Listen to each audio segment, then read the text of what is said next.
This past Wednesday evening, we had our annual Evening of Remembrance. We invited parishioners who had lost a loved one to attend, and we encouraged them to extend the invitation to relatives, friends, or neighbors to join them. Now, parts of the evening were very solemn and moving, like when people spoke the names of those they were remembering, and when they lit a candle in their memory. But it wasn't all sadness or tears. In fact, I'd say that our evening of remembrance was joyful and very hopeful. See, we weren't just remembering our loved ones who had died. We were lifting each other up, providing comfort, encouragement, and support. I have to say that of all the gatherings which take place at St. Pius in the course of the year, I think the Evening of Remembrance is our most powerful because it reveals who we are called to be as a church. We're a community of disciples who share our faith by helping those who are lost or hurting. And we reach out to all those beyond our walls, assuring them that God is with them and we are with them. This is the mission of St. Pius X Church, and it's a mission we strive for in everything we do as a parish. Well, this is week 5 of our message series titled, You Reap What You Sow. Our series will conclude next week with our celebration of Christ the King, which is also the last Sunday of the church year, and then we begin the season of Advent. The readings we just heard were a mixture of sadness and hope, which assures us that God is with us in times of crisis and doubt. They also remind us of our mission as a church. So let's turn to the readings now. Now, the best way to really understand our first reading and gospel is to know about a type of writing in the Bible called apocalyptic literature. The book of Daniel is one example. Even Mark used it in his gospel. Apocalyptic literature uses terrifying images, which are all symbolic, to describe what will happen in the heavens and on earth at the end of time. Cosmic calamities, battles between angels and demons, death and destruction. But it's not all doom and gloom, just the opposite. Because the ultimate purpose of all apocalyptic literature is to offer hope, to reassure the faithful, including us, that no matter what happens in life, no matter how dark or dismal things get, God is with us, God is in control, and God has a plan. Here's what Daniel wrote. The wise shall shine brightly like the splendor of the firmament, and those who lead the many to justice shall be like the stars forever. The wise shall shine brightly like the splendor of the firmament, and those who lead the many to justice shall be like the stars forever. So ultimately, this is a message of hope and encouragement.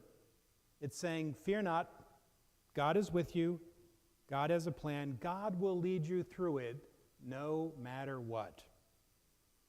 Whether it's the loss of a loved one, personal issues, relationship struggles, or anxiety about the future, God will not leave your side for a single second.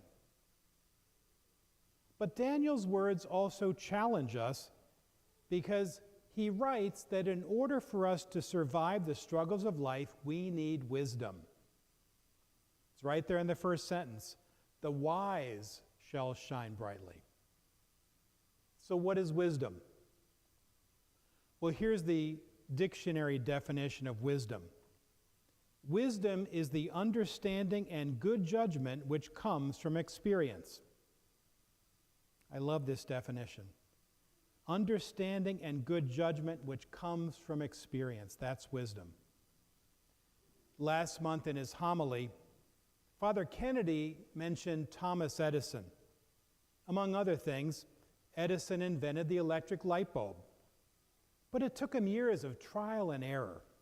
Experiment after experiment failed, yet he never gave up. He told his critics, "I haven't failed. I've just found 10,000 ways that won't work." Edison was gaining wisdom, the understanding and good judgment that came from what he experienced. And the prophet Daniel says that this is what we need when times get tough, to keep going and to not give up, to stay hopeful and confident and keep living and sharing our faith. Well, Jesus was echoing Daniel's message in the gospel.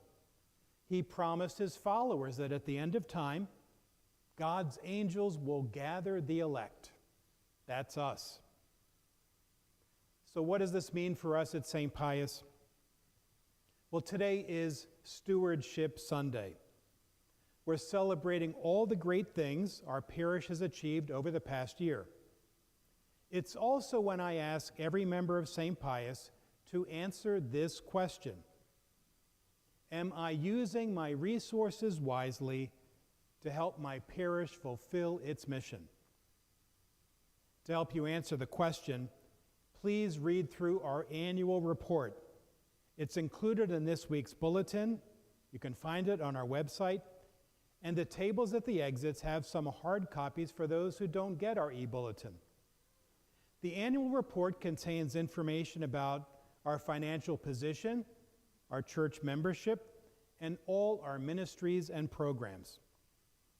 If you're a numbers person, I think you'll appreciate all the data we provided. If you're more of a people person, you'll enjoy the photos and testimonies from fellow parishioners about how they are sharing their faith.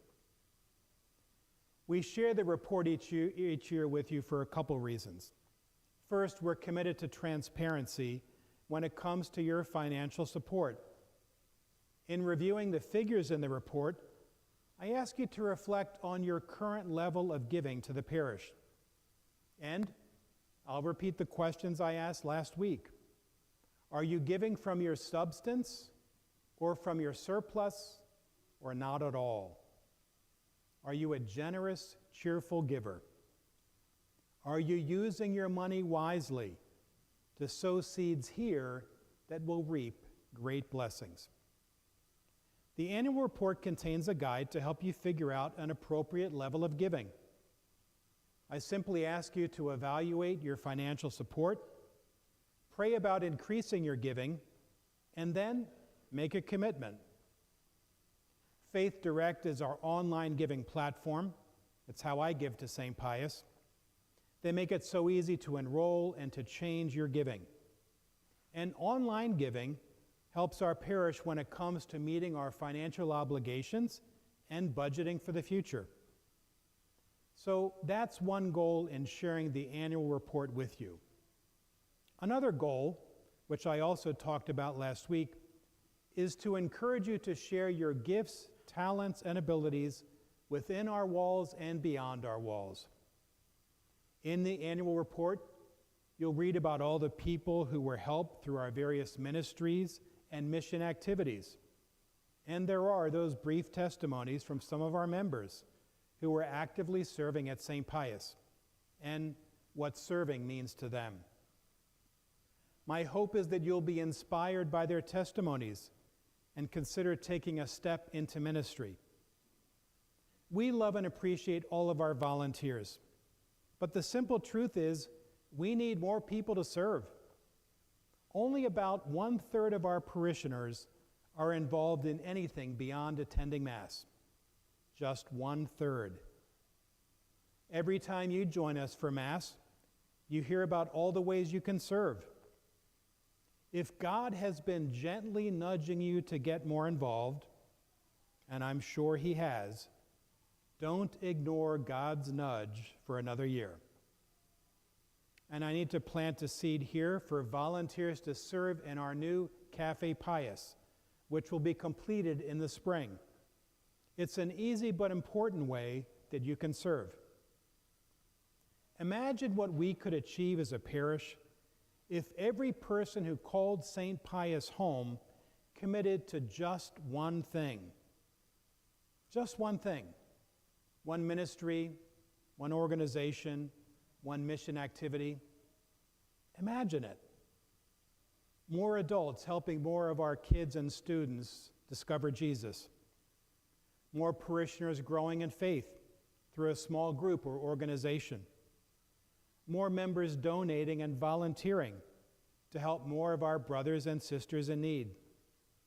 More of you extending the invitation to the people in your life to join us for worship or for events like our Evening of Remembrance. As pastor, these are the things I dream about. But it's not a pipe dream, it's possible. All it takes is you choosing to step up and serve. And when you do, you will grow in wisdom and faith. You will find the strength to face life's challenges head on, and you will reap great rewards from what you sow. Amen.